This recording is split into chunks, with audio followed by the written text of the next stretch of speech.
سلام، چطورید؟ به چنل من خوش اومدید. من اول خودم رو معرفی بکنم که با من آشنا بشید، بعد میرم سراغ یک سری توضیحات خیلی مهم. اول اینکه بچه‌ها من یگانم، کار اصلیم اینه که طراحی و نقاشی کار میکنم، ولی قرار شده توی این چنل، توی این کانال براتون کلی کتاب بخونم. هدف من از این کار اینه که کسایی که حالا وقت نمی‌کنن یا کلا امروز فردا می‌کنم، که ما از امروز شروع می‌کنیم کتاب بخونیم، از فردا شروع می‌کنیم ولی در نهایت هیچ کاری نمی‌کنن، این چنل برای خودتونه. قرار شده که من کتابایی که خودم می‌خونم، من خودم اصولاً بچه‌ها هفته‌ای یه دونه کتابو می‌خونم، همون رو برای شما هم ضبط می‌کنم تا شما هم بتونید استفاده کنید. اولین کتابی هم که الان می‌خوام براتون بخونم اینجاست. کتاب مغازه خودکشی هستش که نویسنده‌ش هم ژان تولیه اگه اشتباه نکنم. بله، این کتاب من قبلا خوندم ولی میخوام شروع کنم از اول براتون بخونم. توی این ویدیو هم پارت یکش رو میذارم، مقدمش الان براتون میخونم، بقیه‌اش هم توی پارت‌های بعدی. کلا شاید 2 تا پارت یا 3 تا پارت بیشتر نشه. کلا میگم هدف من از این ویدیوها، ساخت این ویدیوها اینه که شما بتونید کتاب بخونید.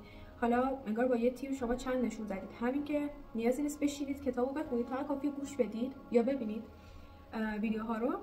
دومین موردم این که نیازی نیست دیگه هزینه‌ای پرداخت بکنید برای خریدن کتابا. شما میتونید راحت کتابا رو توی چنل ببینید. مغازه خودکشی یک کمدی سیاه است. اولین بار آندره برتون، رمان نویس و نظریه پرداز سورئالیست فرانسوی، در کتابی با عنوان گلچین طنزهای سیاه ادبی این اصطلاح را زیر شاخه‌ای از کمدی و طنز خواند. برتون در آن کتاب جاناتان سویفت را یکی از سرمداران این سبک معرفی می‌کند. کمدی سیاه بیشتر مسائل جدی را دستمایه کار خود قرار می‌دهد. ژان تولی هم در مغازه خودکشی با مرگ و خودکشی شوخی می‌کند. در بیشتر بخش‌های این رمان مرگ و خودکشی اتفاق می‌افتد، ولی دیدگاهی که به آن وجود دارد سرشار از طنز و شوخی است. داستان در زمان و مکان نامشخصی اتفاق می‌افتد. دوره آخر زمانی که انسان‌ها بسیاری از منابع طبیعی را نابود کرده اند. زمانی که دیگر گلی نیست و هوا بسیار آلوده است، خودکشی عادی و شادی غیر عادی است. مردم افسرده و مالی خولیایی برای پایین دادن به عذاب زندگیشان به مغازه خودکشی می آیند و خانواده تواچ، صاحبان مغازه، تمام تلاششان را در خدمتگزاری به مشتریان خود صرف می کنند. برای هر تب یک راه خلاصی وجود دارد، از طناب‌های دار و گلوله گرفته تا انواع سم و گیاهان کشنده و تیغ‌های آلوده به گذاست. در مغازه خودکشی برای پایان دادن به زندگی همه چیز پیدا میشه. امور بر وفق مراد خانواده تواچ میگذره تا اینکه آلن به دنیا میاد و همه چیز رو تغییر میده. آلن برعکس اهالی شهر پر از امید و شور و زندگی است. عاشق خنداندن دیگران است، شوخ و دلزنده است و نظم قوانین غمزده مغازه و مدرسه و شهر رو کلا برهم میزنه. میشیما و لوکریس تواچ به جز آلن 2 فرزند دیگر هم دارن، ونسان و مرلی که هر دو غمگین و محزونند. آلن کوچکترین فرد خانواده با نابود کردن سیاه‌بینی و حزن خانواده‌اش چیزی به آنها می‌آموزد که برایشان تازگی دارد: عشق به زندگی. در خانواده تواچ نام‌ها که نام افراد سرشناسی در تاریخ نام میشیما یادآور یوکیو میشیما است، نویسنده و شاعر سرشناس ژاپنی که 3 بار نامزد جایزه نوبل ادبیات شده بود. او در سال 1970 به روش سنتی هاراکیری خودکشی کرد. نام ونسان پژواک نام ون گوک است، نقاش مشهور هلندی که در 1890 به قلب خودش شلیک کرد. نام مرلی یادآور نام مرلی مونرو، بازیگر معروف آمریکایی است که در سال 1962 در 36 سالگی بر اثر مصرف بیش از حد داروهای خواب‌آور و آرامبخش به خواب ابدی رفت. نام آلن تداعی کننده نام آلن تورینگ، دانشمند و ریاضیدان نابغه انگلیسی است.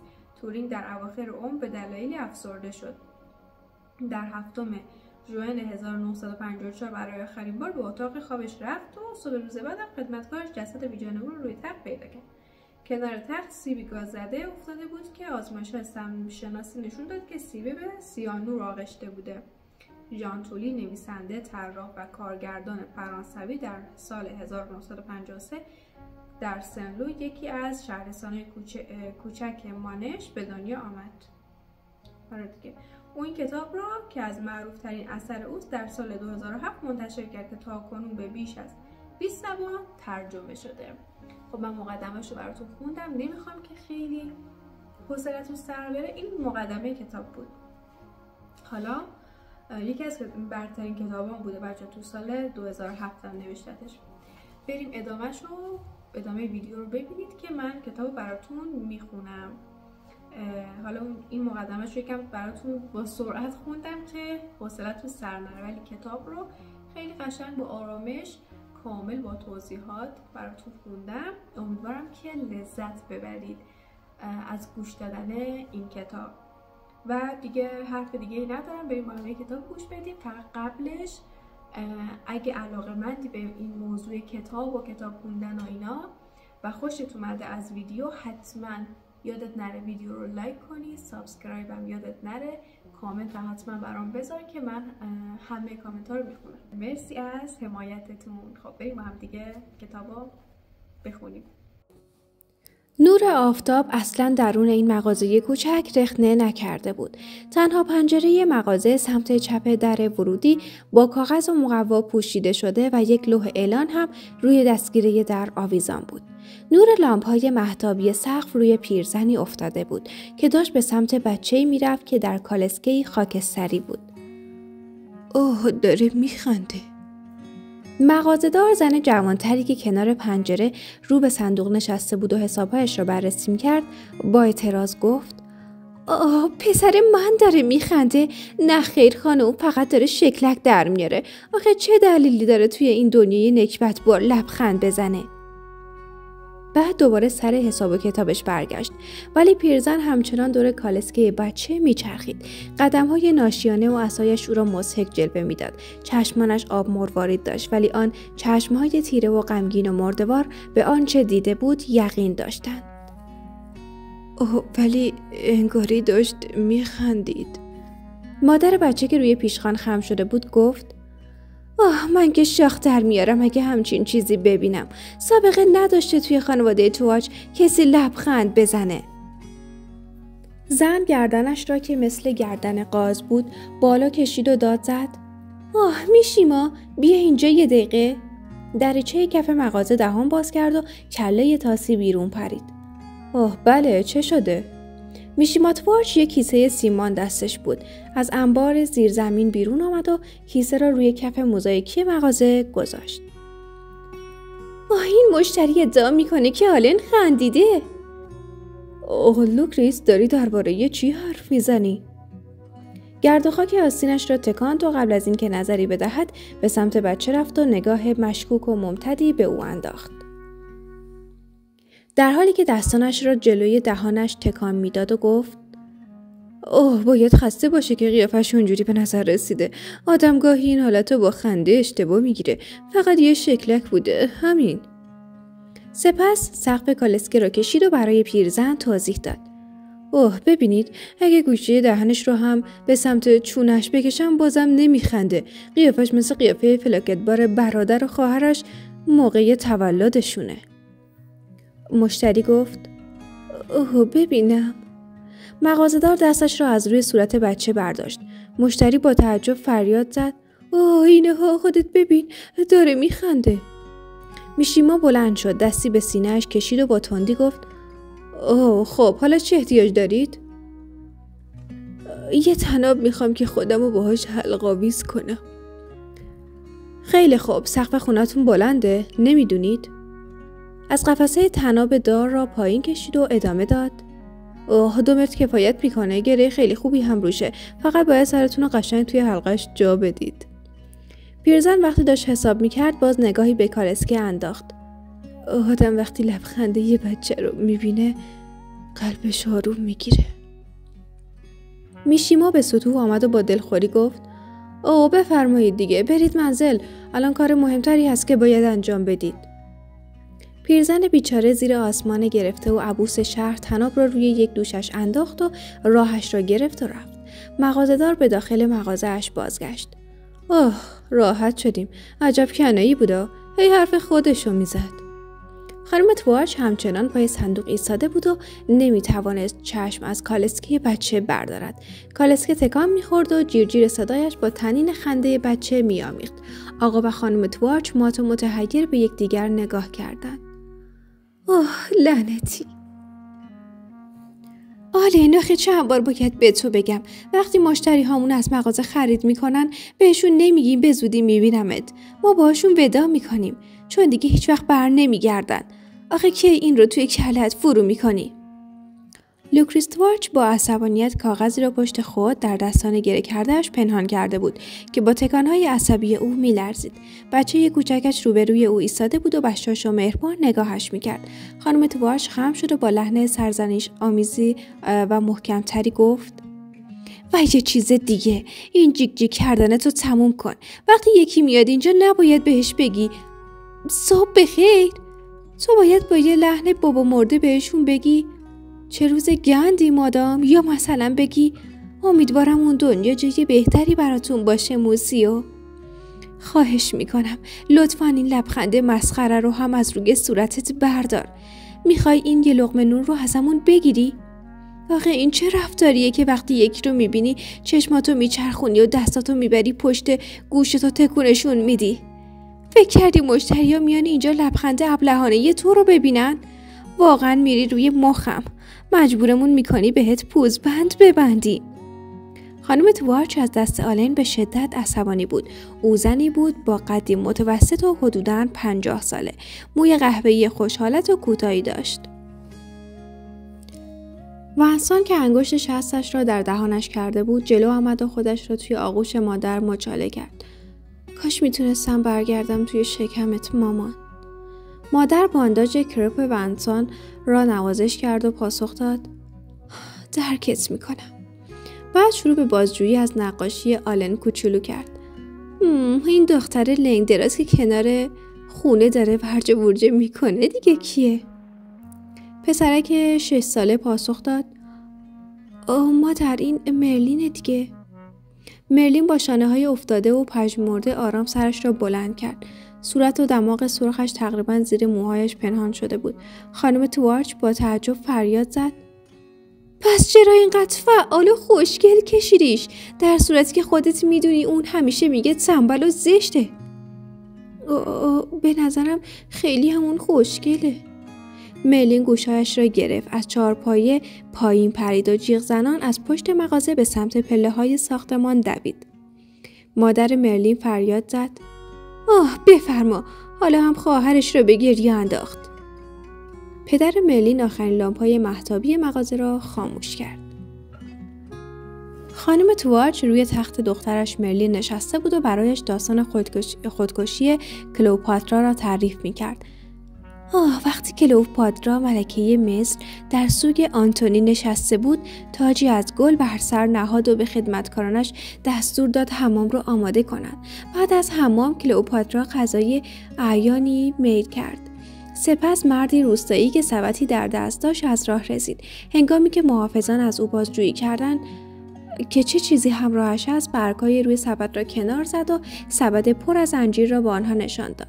محافظان از اندوه و زیبایی انجیرها متحیر شدند.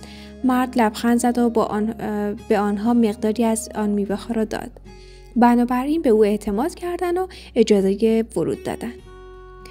مرلین دراز کشیده و به سقف چشم دوخته بود. به صدای زیبای مادرش گوش میداد که برایش داستان میخواند. پس از ناهار کلئوپاترا لوحی نوشت و آن را مهر و موم شده نزد اکتاویوس فرستاد. سپس همه خدمتکاران را جز یک پیشخدمت معاف کرد و در را بست. چشمان مرلین سنگین شده بود و نفسش آرامتر. وقتی اکتاویوس مهر لوح را گشود، درخواست کلئوپاترا را خواند که از او خواسته بود کنار آنتونی به خاک سپرده بشود. آن لحظه از عمل کلئوپاترا آگاه شد. اول فکر کرد شخصا برای نجات او برود، ولی بعد تصمیم گرفت چند نفر را به سرعت برای رفع مشکل بفرستد. قاصدان سریع حرکت کردند ولی وقتی به آنجا رسیدند محافظان را دیدند که حفاظت نمی‌کنند و اصلا از چیزی خبر ندارند. هنگامی که در اتاق را گشودند جسد کلئوپاترا را در ردای سلطنتی روی تخت طلایی یافتند. در آنجا خدمتکار او را دیدند که داشت سربند ملکه را مرتب می‌کرد. یکی از مردان با عصبانیت به او گفت: چه زیبا خدمت کردی، چرمین؟ او پاسخ داد: بله، به راستی زیبا خدمت کردم و اکنون سر ملکه ای را میپیچم که به پادشاهان بسیاری خدمت کرده است. همانطور که کلئوپاترا دستور داده بود افعی زیر انجیرهای سبد پنهان شده بود تا ناگهان به او حمله کند، ولی وقتی انجیرها را کنار زد مار را دید و گفت: پس تویی؟ و دستانش را برای نیش خوردن برهنه کرد.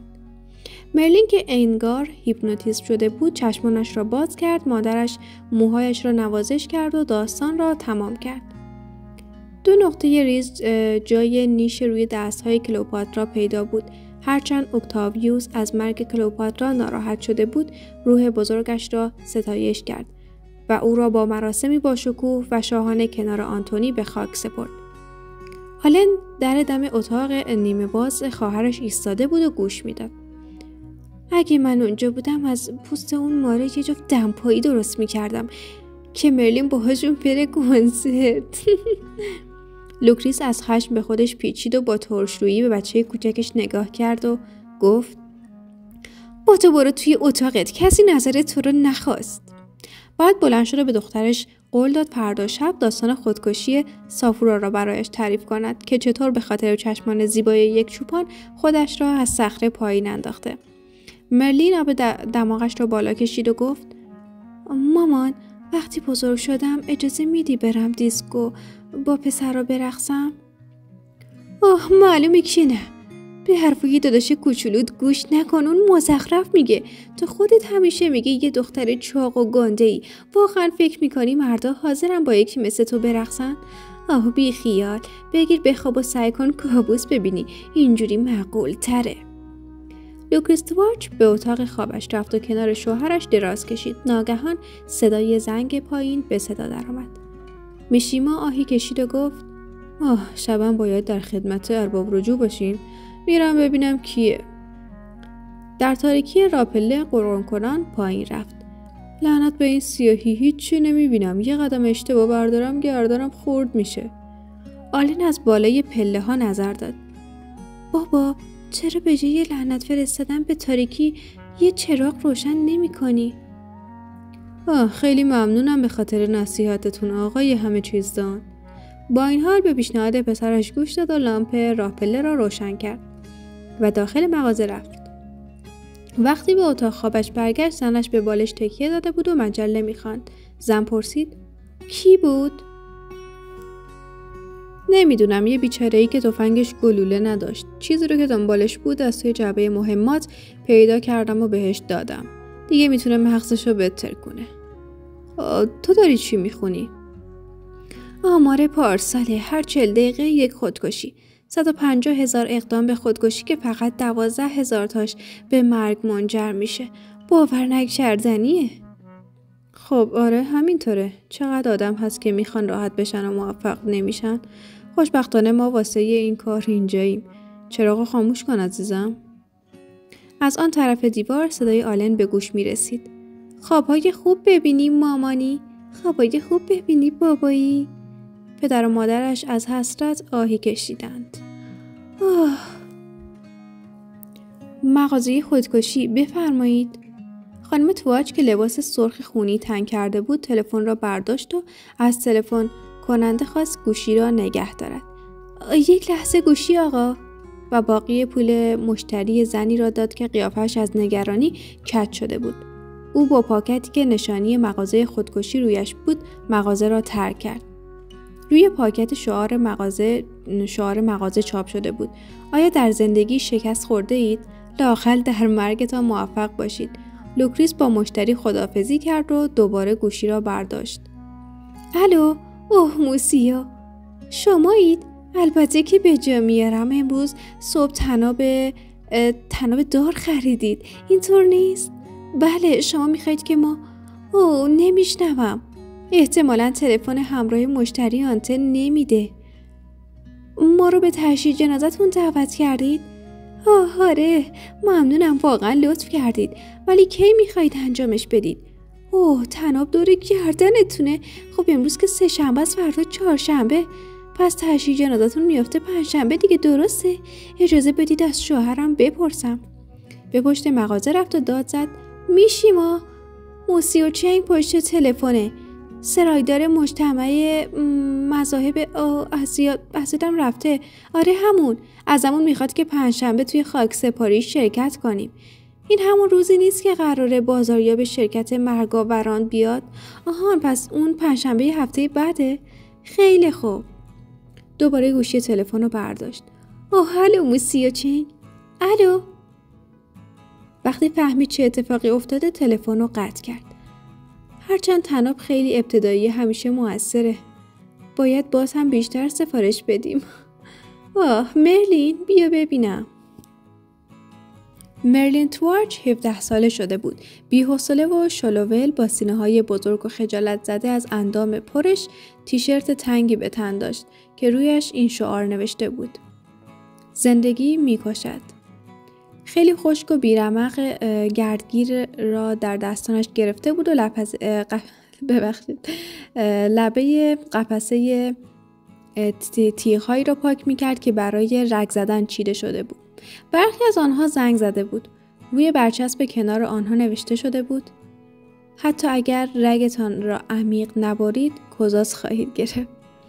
مادر به دخترش گفت: برو گل فروشی و یه تاج گل بگیر. یادت باشه که کوچیک بگیری. بهشون بگو روی کارت بنویسن برای موسیو چنگ، مشتریمون، از طرف مغازه خودکشی.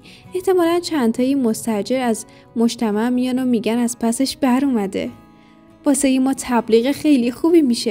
یالا دیگه معطل نکن، بعدش میتونی تاج گل رو به نگهبان جدید قبرستون بدی. همیشه هرچی خرم مالیه مال منه. چه آدم بی خودی هم من. چرا نمیدی که پسرات ببرن؟ ونسان توی اتاقش در حال اختراع کردنه. حالنم بیرونه، رفته از آفتاب پاییزی خرکیف بشه. دنبال باد میده و با ابرو حرف میزنه. من که سر در نمیارم. تو 11 سالگی و این کارا. حالا برو دیگه مرلین. مرلین توارچ به مردی که ته مغازه با پدرش حرف میزد نگاه کرد و گفت: چرا مشتریای خوشتیپ به من نگاه نمی کنن؟ کاش حداقل جذاب بودم. واقعا چقدر ساده ای تو مرلین. فکر کردی مشتریا میان اینجا با تو لاس بزنن؟ یالا پاشو برو. مامان، چرا ما نمیتونیم خودمونو بکشیم؟ 100 بار به تو گفتم چون نمیشه. پس کی مغازه رو بگردونه؟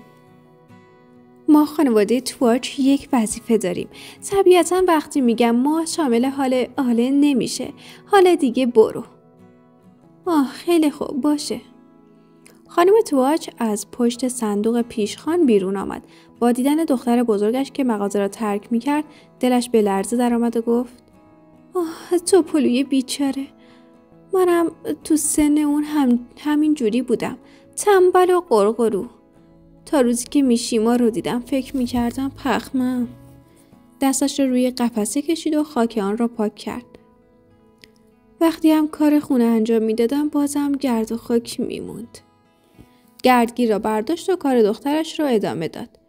با دقت تیغ‌ها را بر می‌داشت و جای آنها را تمیز می‌کرد. پایین راه پله که به آپارتمانشان منتهی می‌شد، میشیما در حال صحبت با یکی از مشتریای قد بلند و هیکلی بود. خب ببینید آقا، اگه روش اصیل و مردونه‌ای می‌خواید من بهتون هاراکیری رو توصیه می‌کنم. این رو به هر کسی پیشنهاد نمیدم چون طرف باید ورزشکار باشه. خب شما هم که مسلماً ورزشکارید دیگه، درسته؟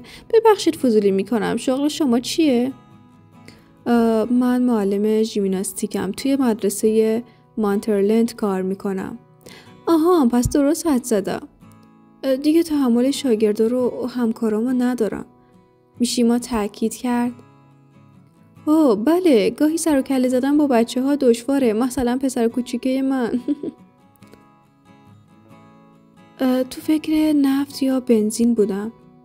مغازه‌دار تاکید کرد. خودسوزی توی فضای باز هم فکر بدی نیست. واسه این کار هرچی بخواید داریم. ولی صادقانه بگم هاراکیری به هر حال نمیخوام خروج روی دستتون بذارم. تصمیم با خودتونه. معلم ورزش هر دو گزینه را سبک سنگین کرد. خودسوزی، هاراکیری. آقای تواچ تاکید کرد. هاراکیری. تجهیزات زیادی میخواد. یه دست کیمونو که خوشبختانه اندازه شما رو موجود داریم و مسلماً تانتو که مردم الکی دربارش نق میزنن. اندازش اونقدر هم بلند نیست. آقای تواچ با جدیت حرف میزد. شمشیر تقریباً بلند را از روی دیوار برداشت و در دستان مشتری گذاشت. خودم تیزش میکردم. به لبش دست بزنید، دل و جیگرتون رو میبره. معلم ورزش به برق تیغ شمشیر نگاه کرد و آب دهانش را قورت داد. میشیما کیمونو را روبروی مشتری پهن کرد و میخواست آن را بپیچد. این تکه ابریشمی قرمز که اینجا دوخته شده ایده پسر بزرگم بوده و در واقع نقطه ورود شمشیر رو مشخص میکنه، چون بارها پیش اومده که مردم خودشون رو اشتباهی زخمی کردن، یا بالا میزدن که به قفسه سینه میخورد یا پایین که توی شکم میرفت. باید مواظب بود که آپانتیسو بریده نشه. معلم پرسید ببخشید هزینه‌اش چقدر میشه؟ 300 یورو ین. اوه واقعا میتونم با کارت؟ چی؟ اینجا با کارت اعتباری؟ حتما شوخی میکنید. آخه میدونید یه مقدار زیاده. خب مسلمه. از یه بشکه بنزین گرونتره، ولی در نظر بگیرید این آخرین خرج شماست. نیازی نیست بگم هاراکیری یه خودکشی اشرافیه. اینها رو نمیگم چون اسم خودم میشیماست. مشتری دو دل بود. وزن شمشیر رو در دستانش حس میکرد. میترسم شجاعت این کار رو نداشته باشم. شما سرویس خدماتی ندارید؟ میشیما ناراحت شد و گفت اوه نه خیر، ما قاتل نیستیم. باید بدونید که این جرمه.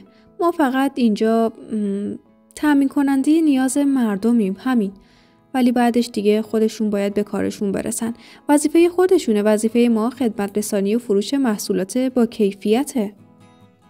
میشیما با گفتن این حرفا مشتری را به سمت پیشخوان کشاند و با دقت کیمونو و تانتو را بسته‌بندی کرد. خیلی از مردم آماتورن، میدونید؟ از هر 150,000 نفری که دست به خودکشی میزنند 138,000 نفر شکست میخورن. اغلبشون علیل میشن و میافتن روی ویلچر. از ریخت و قیافه میافتن، ولی ما اینطوری نیستیم. ما خودکشی رو تضمین میکنیم. اگه نمردید پولتون رو پس میدیم. حالا بفرمایید. از این خرید پشیمون نمیشید. ورزشکاری مثل شما فقط یه نفس عمیق بکشید و برید سمت هدفتون. در ضمن همونطور که همیشه میگم شما فقط یک بار میمیرید. پس کاری کنید که اون لحظه فراموش نشدنی باشه. میشیما پول معلم ورزش را توی صندوق گذاشت. وقتی باقی پولش را پس میداد گفت صبر کنید، میخوام یه ترفندم بهتون بگم. نگاهی به اطراف انداخت تا مطمئن شود کسی دور و برش نباشد. بعد توضیح داد. وقتی شمشیر رو توی دلت فرو کردی روی زانوهات خم شو، چون اگر هم عمیق نره تو وقتی از حال بری تا دست فرو میره. وقتی دوست‌ها جسدت رو کشف کنن خیلی تحت تاثیر قرار میگیرند. چی؟ هیچ دوستی نداری؟ خب در عوض پزشک آمبولانس رو تحت تاثیر قرار میدی. مشتری تشکر کرد و غرق این فکر شد که چه کار باید بکند. قابلی نداشت، وظیفه ماست. خوشحالم در خدمتتون بودم. لوکریس یه لحظه بیا.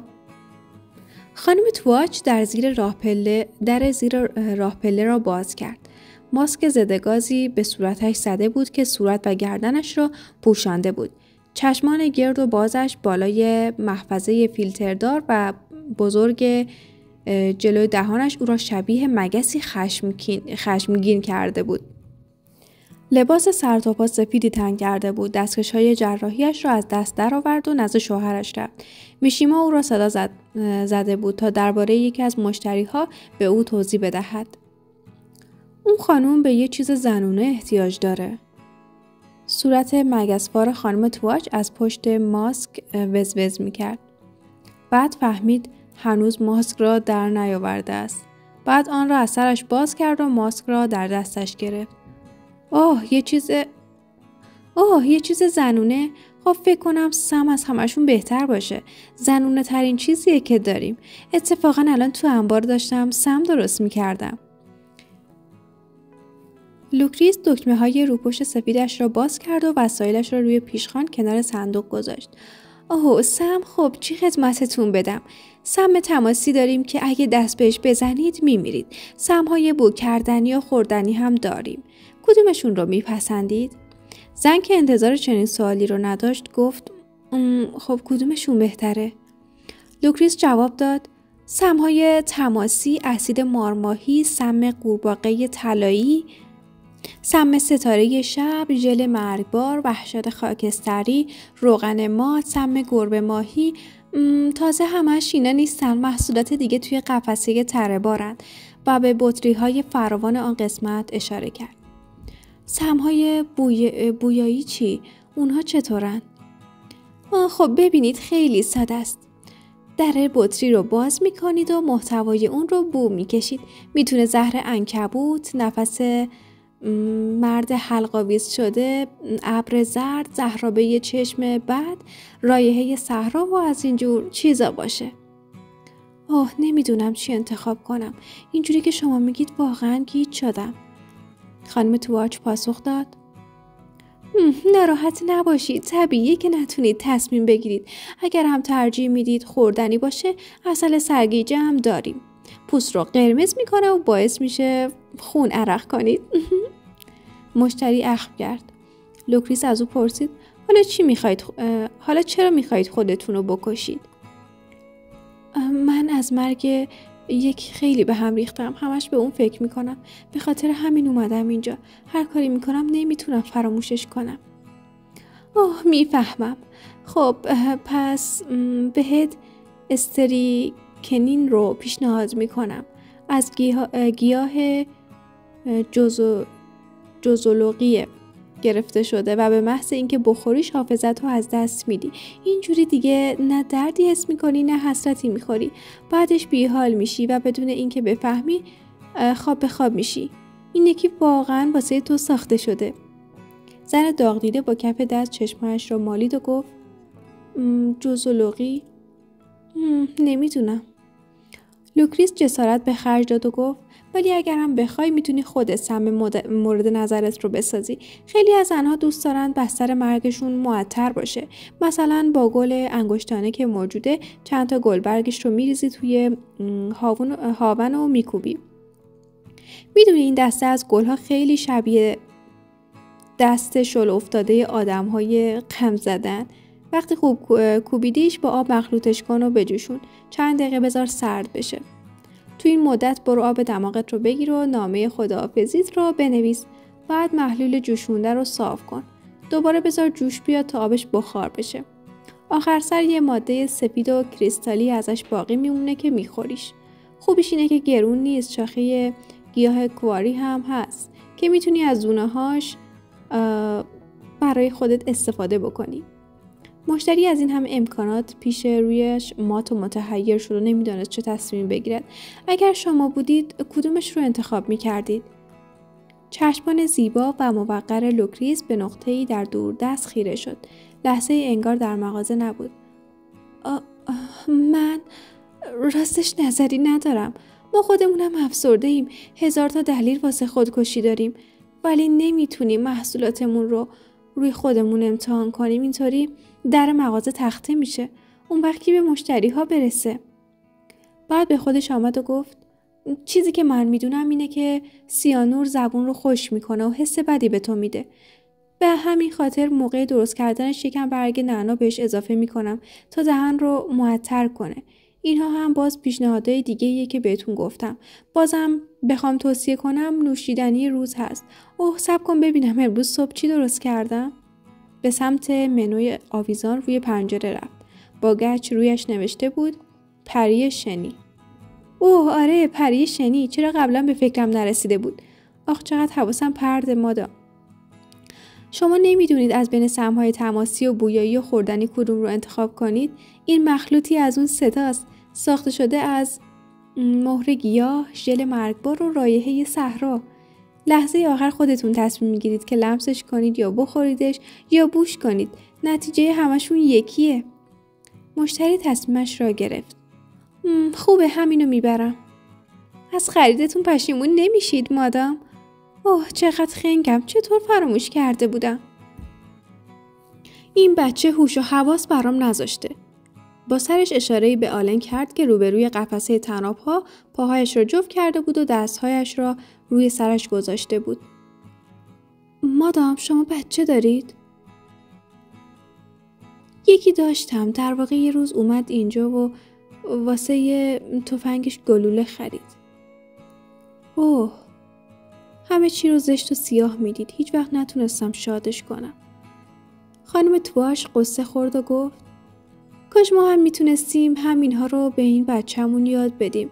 همه چی رو چپکی میبینه. باورتون میشه؟ من که نمیدونم چی بگم. باور کنید همونطور که اون دوتا رو بزرگ کردیم این رو هم بار آوردیم. این هم باید افسرده میشد ولی همیشه نیمه پر لیوان رو میبینه. دیدش خیلی مثبته. لوکریس آهی کشید و دستش رو از خشم که میلرزید بلند کرد. مجبورش میکنیم اخبار تلویزیون رو نگاه کنه تا روحیش خراب بشه. ولی مثلا اگه هواپیمایی با 250 مسافر سقوط کنه و 247 نفرشون هلاک بشن فقط تعداد بازمانده ها رو یادش میمونه. بعد ادای آلن رو در می آورد. وای ماما زندگی چقدر شگفت انگیزه. 3 نفر از آسمون افتادن پایین و زنده موندن. من و شوهرم که دیگه بریدیم. باور کنید بعضی وقتا دلمون میخواد از این سم پری شنی بندازیم بالا و راحت بشیم. ولی حیف که مسئولیت مغازه اجازه نمیده. مشتری توجهش به آلن جلب شد و به سمت او رفت. اوه این گوشه چی کار میکنی؟ آلن سرش را با موهای فر طلاییش به سمت خانم بلند کرد. نقاشی در دستش بود که در آن چسب زخم بزرگی روی دهان بچه زده شده بود.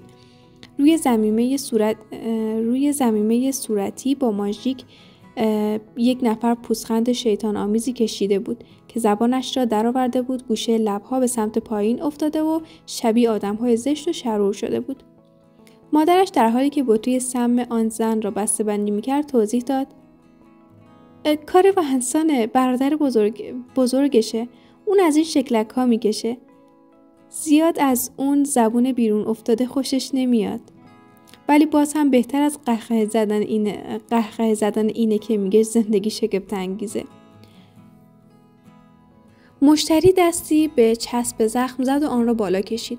زیر آن شکلک اخمالود و دهان چسب خورده کاملا مشخص بود که بچه‌ای میخندد. لوکریس بسته را به مشتری داد. جریمه‌اش کردن. تو مدرسه ازش پرسیدن کیا خودکشی میکنن. اون هم جواب داده بود آدم‌های شاکی. خب بچه‌ها مرسی که تا اینجا همراه من بودید و داستان رو گوش کردید. من عذرخواهی میکنم که اگر وسط داستان حالا زبونم گرفته چون دیگه طولانیه. منم اصلا مکس نمی‌کنم بینش. داستان رو همینطوری ادامه میدم. سعی می‌کنم که براتون کامل از روی کتاب خط به خط کتاب رو بخونم. الانم دیگه حدوداً فکر می‌کنم 20 دقیقه یا نیم ساعت شد که دارم همینطوری یه بند براتون میخونم و دیگه احساس می‌کنم که خیلی خسته شدم. شما فکر کنم متوجه این قضیه شدید. و میرم یه استراحتی میکنم. پارت بعدی رو هم توی ویدیوهای بعدی براتون حتما میذارم. مرسی از حمایتتون، لایکتون و اینکه حتما چنل رو سابسکرایب کنید چون قراره از این به بعد کلی کتابای جدید با هم دیگه بخونیم. توی کامنت ها هم بهم بگید که دوست دارید کتاب بعدی چی باشه. البته بعد از این کتاب چون این کتاب رو باید براتون تموم کنم، بخونم، پارتاشو براتون بذارم. احتمالاً 3 پارت یا 4 پارت بشه.